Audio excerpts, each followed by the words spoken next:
Welcome to Module 2 of the I-Corps Week 1 program. I'm happy to be back for another semester of this exciting program. My name is Andy Byrd. I am the Director of Commercialization and Industry Collaboration here at the University of South Alabama.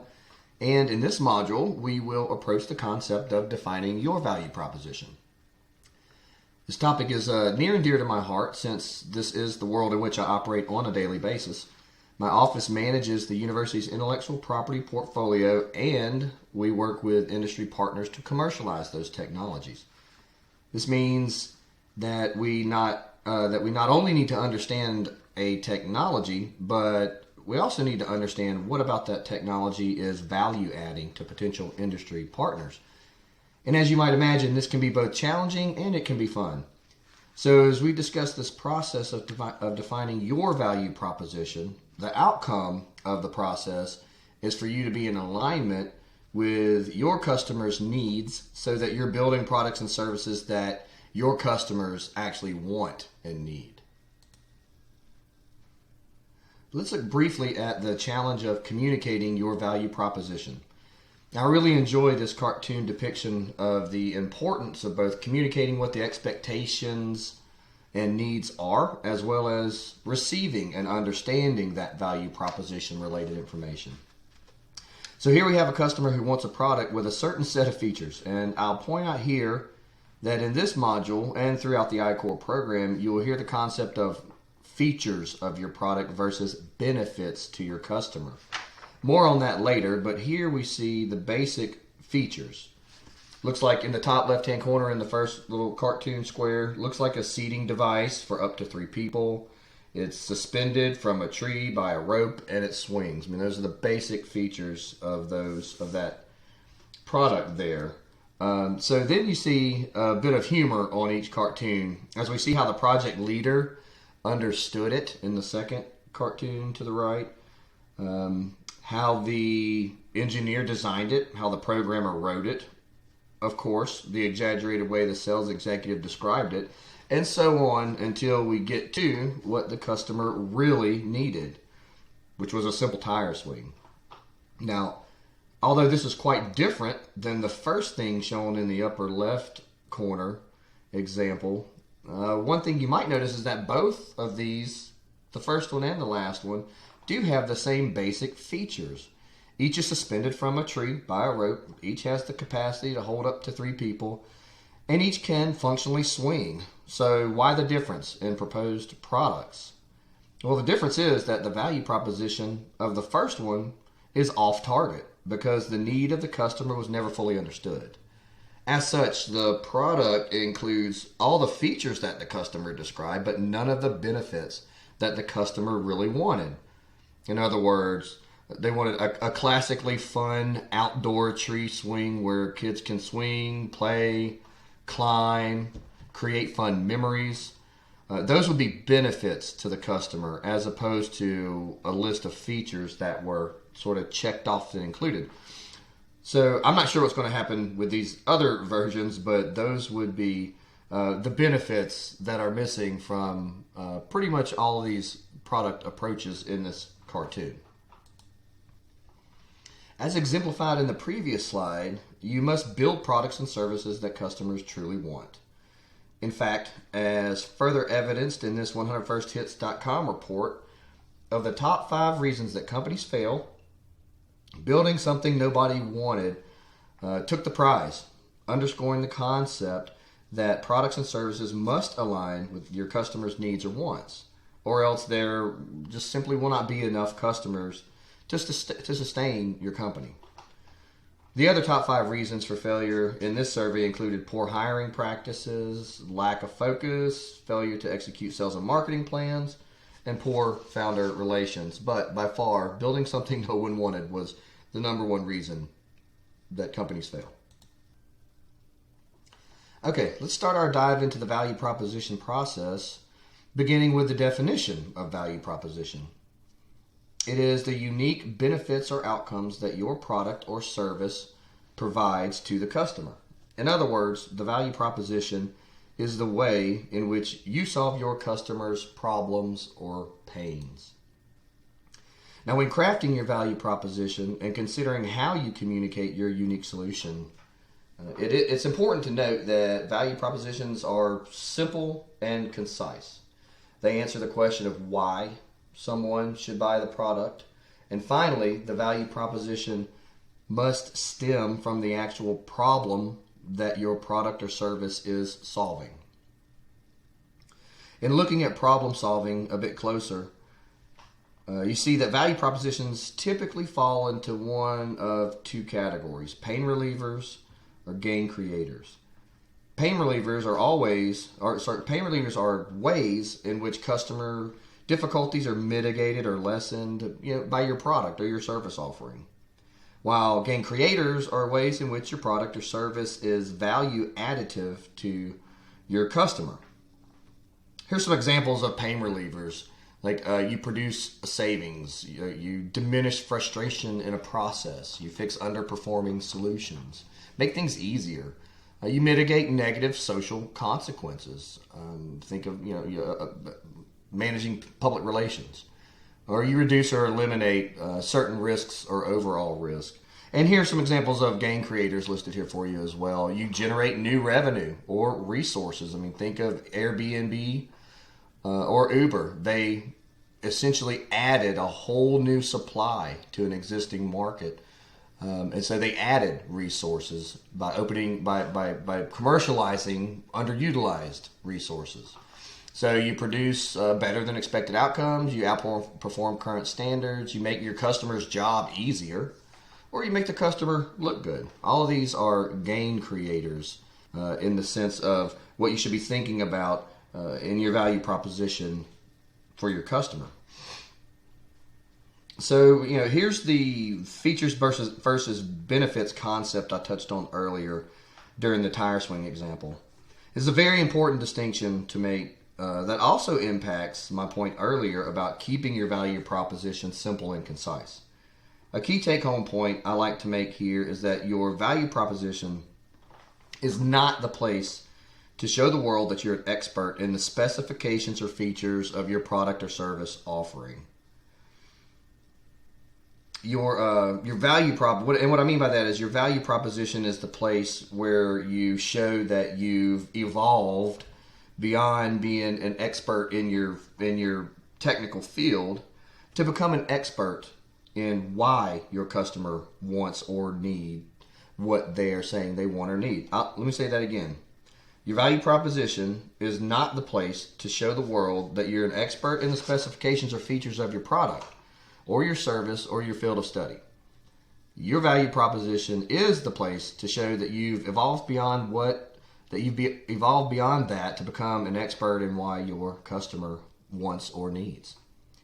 To that end, features are aspects of the product that can be technical or descriptive. For example, my car is blue, it's a four-wheel drive, it's an automatic, it has airbags and an onboard camera system. Those are features of my vehicle. Benefits, on the other hand, are the outcomes or results that users will experience with your product or service. So my car is my favorite color. It gives me a sense of freedom to go off-road and explore. It's hassle-free when I'm shifting gears. And it feels safe to me and those around me because of the safety features on there. So the difference between, if you see the difference there between features versus benefits, in that brief example, but just remember that features tell the customers wants, while benefits tell your customers why. Why is that important to them? Why is that feature important to them? And so that's what you're really looking at when you're looking for benefits.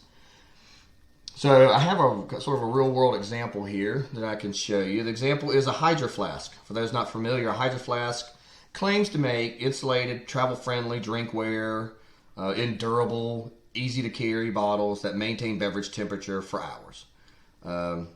That's from their website and sounds very close to a benefits-based value proposition right out the box right there. But so for Hydro Flasks, features can include the collapsible straw, which serves the function of drinking and sealing the bottle.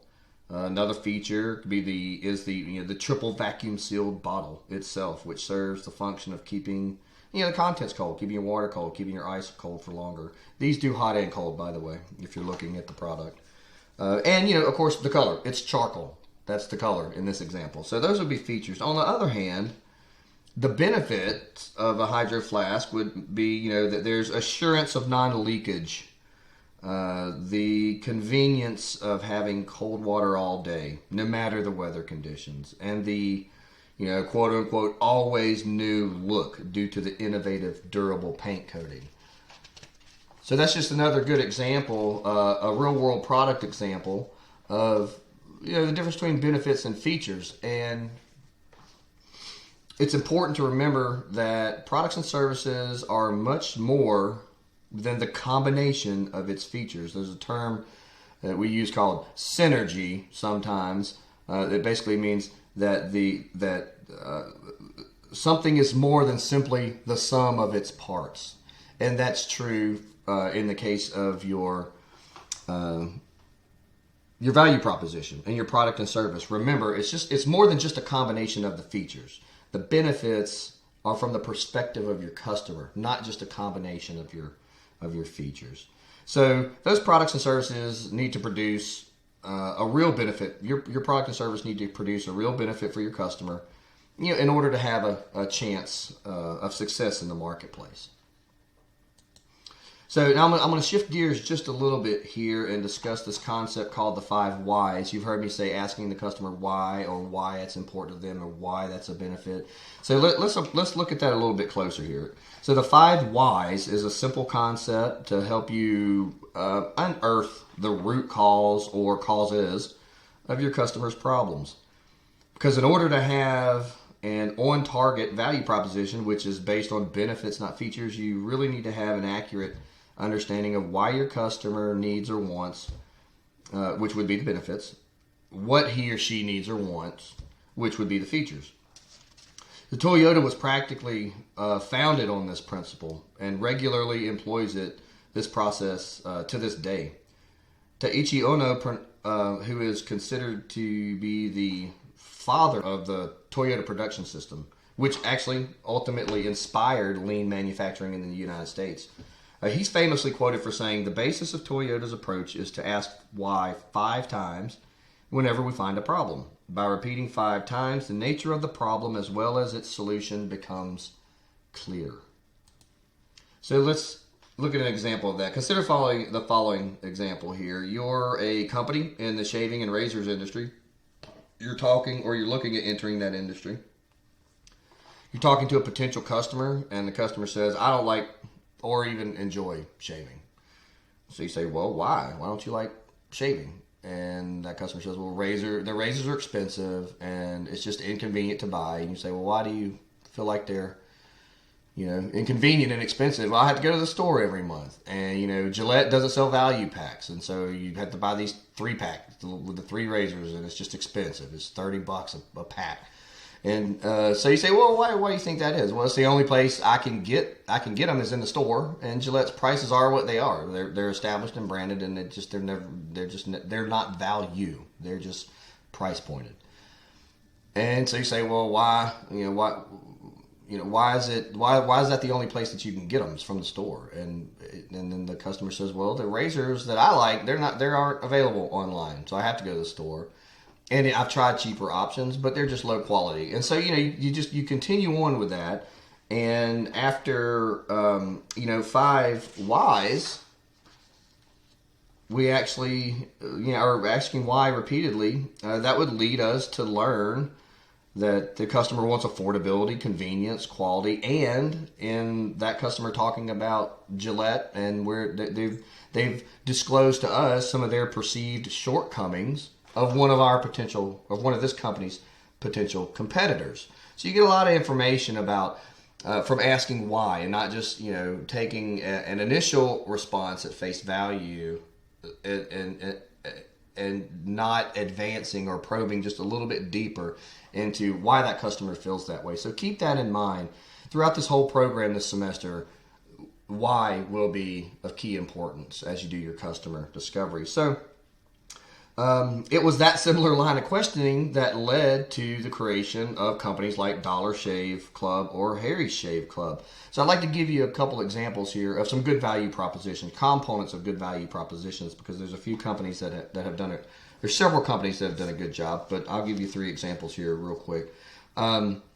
So Dollar Shave Club or Harry's Shave Club, both of which are basically subscription shaving product companies that cut out the middleman in this industry. The Dollar Shave Club value proposition is a good example. It's simple, it's concise, it's benefit based. So let's take a look. So the value proposition of Dollar General Shave Club is that it provides quality products which are delivered to your door through a convenient subscription model. The razors are incredibly affordable, and the value packs come with other discounted products. So these are simple and clear benefits targeted to customers looking to break from their status quo and purchase this product or this solution. Another example is DuckDuckGo. Some of you may have heard of that. DuckDuckGo is a search engine website that competes with Google. Its value proposition is that they never collect or sell your browsing data. There's no targeted advertisements, and you get the same high-quality search results as Google. Notice they didn't go into the complexities of their algorithm. They didn't talk about what was so unique of their security or data collection services that stops them from collecting. The customer doesn't need to know all that. They just, DuckDuckGo's the expert. DuckDuckGo just needs to tell how they're an expert in what the customer wants. They know some people don't like their browsing history being collected. They hate advertising and they want high quality search results. And I don't care how it gets done, just get it done, and here's the solution. And DuckDuckGo puts that out there in a simple, concise, benefits-based value proposition. Now, in my final example of a good value proposition, I chose Uber. A very challenging aspect of the I-Core process is identifying your customer segment. We'll spend a lot of time this semester on that. And oftentimes, a product or service may have more than one customer segment. Every semester we have a couple teams are like, well, I have more than one customer segment. True, and that can be challenging. So some of you this semester may find yourself in this scenario, which is good because that means you have multiple customer segments to sell to. So in your reading and in the next module, customer discovery is addressed in great detail, but I wanted to make sure that you're aware of either customer segment, customer discovery type terminology, because you'll be hearing it more and more. So Uber, the reason Uber is a great example of a company with a product is that they serve 2 distinct customer segments. What I want to draw your attention to here is that Uber has a value proposition for each of those customer segments, because as we've discussed, each customer segment's needs and wants are unique. Uber recognizes that. So for Uber drivers, they have a driver customer segment and they have a rider customer segment. So for Uber drivers, Uber is an easy source of income, has flexible hours, no balls, an easy onboarding experience, and as little idle time as you want. For riders, Uber has transparent pricing, lower pricing than cabs, typically. Fast and convenient pickups, easy transaction, and a rating system that allows for some degree of transparency and sort of social policing regarding the quality of the driver and the quality of the rider. So this is a good example of a good set of value proposition for one company with 2 customer segments. And that's why I chose Uber as an example for you.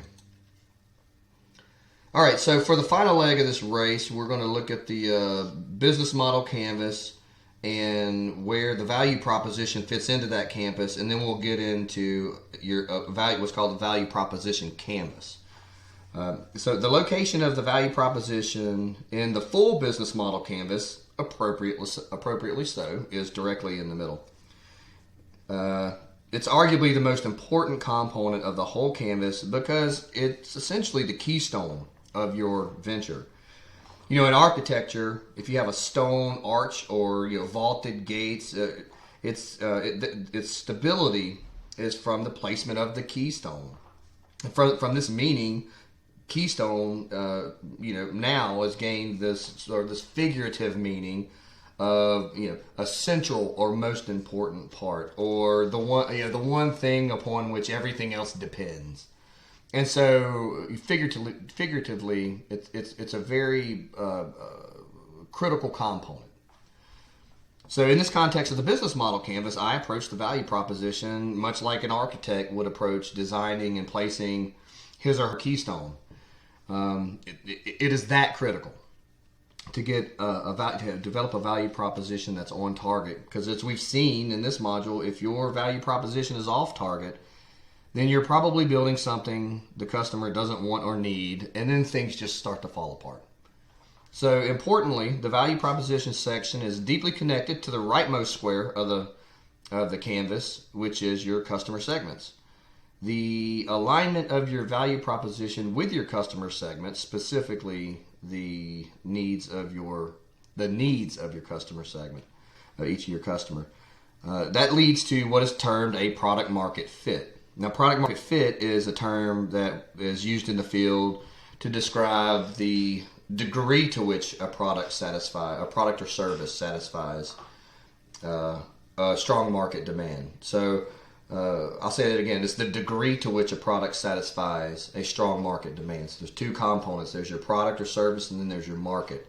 There's two components. You got to have a strong product or service, strong value proposition, in a good market, hopefully, with identified customer segments and needs, and those are tied together tightly. And so then you have your product market fit.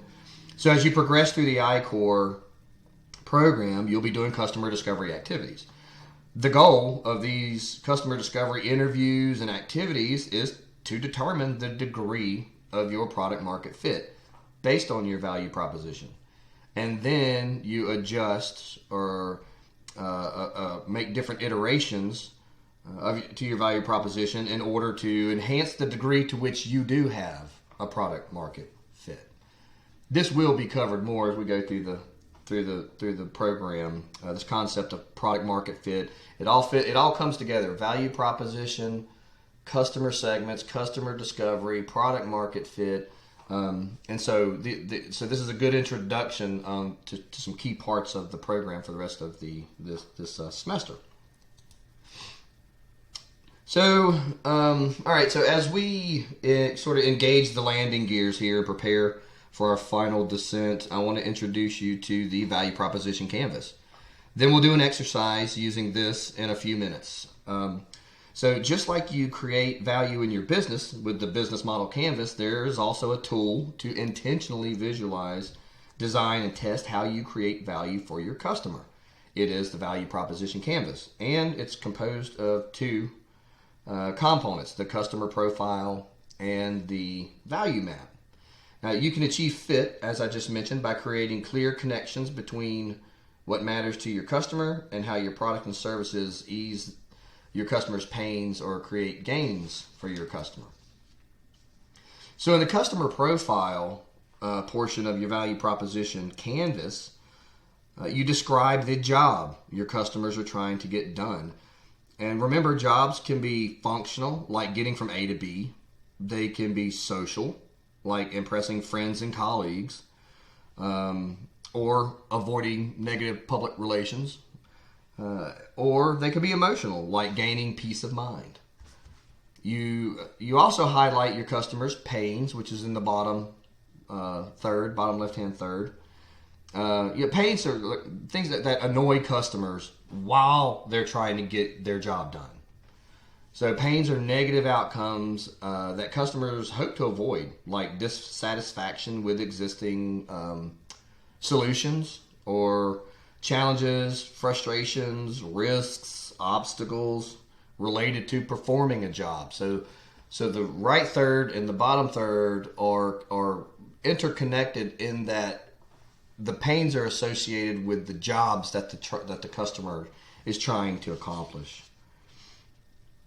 So, and you also outline your customer gains, which is in the top left-hand third of this customer profile canvas. And that describes how your customers measure the success of a job well done. Gains are positive outcomes that customers achieve, like concrete results. We've all heard of performance metrics, improving your performance metrics, any benefits, even aspirations are customers' gains. So you know, they're the more you learn. So use your customer profile to visualize, test, and track your understanding of the people or the companies that you intend to create value for, the customers you intend to create value for. And this is sort of a map. This customer profile, it's a profile. It's meant to be added. Information is meant to be added to it. So the more you learn about your customer, the more clear your profile becomes as you're populating it with pertinent information based on your customer discoveries. The second part of the canvas is the value map. With it, you list the products and services that your value proposition builds on. You also describe in which way these products and services are pain relievers. How do they eliminate or reduce or minimize pains customers care about? How does it make your customer's life easier? And you outline in which ways they are gain creators, or how do they produce increases or maximize outcomes and benefits that your customers, you know, expect or desire or might even be surprised by. Never underestimate a gain creator that your customer never saw coming because of your innovative thinking and understanding of what their problems are. So the value map makes explicit how your products and services relieve pains and create gains. So use it to design and test and iterate your value proposition until you figure out what resonates with your customer. Okay, so I would like to thank you all so much for viewing this module of the I-Core program. We're going to conclude here with an exercise that will kickstart you for the upcoming assignments as we progress through this next week and subsequent modules. So let's apply a little bit of what we've learned by each team taking 15 minutes to create your own value proposition canvas. So what you're looking to accomplish here is not necessarily to craft an elegant statement of your value proposition, but rather begin filling out these sections of the value proposition canvas, and it could be a bulleted list. Think carefully about whether or not your product side and your customer side of the canvas align with each other, because that is a vital part of the stage of your company's development. Now, before you begin the exercise and in conclusion to this module, I'd like you to remember that great value propositions target essential customer jobs. And related to those customer jobs are your customers' essential and specific pains and potential gains. And these great value propositions target those extremely well. They're clear, concise, on target. Your customer profile may contain countless jobs, pains, and gains. I mean, you might have one customer segment that's got a bunch of jobs and a bunch of pains and a bunch of gains. But your value map highlights which ones you intend to focus on with your value proposition and your specific product and service offering. So try not to get bogged down in the myriad of possibilities when it comes to your potential customers' gains and pains. Focus on and target what you intend to focus on in solving that or creating that for your customer. All right, now, so get out there and use the value proposition canvas to define your value proposition so that you can create products and services that your customers want. It's been a pleasure to go through this module with you. Please take 15 minutes, work on your value proposition canvas, and I will see you in the next course. Have a great day.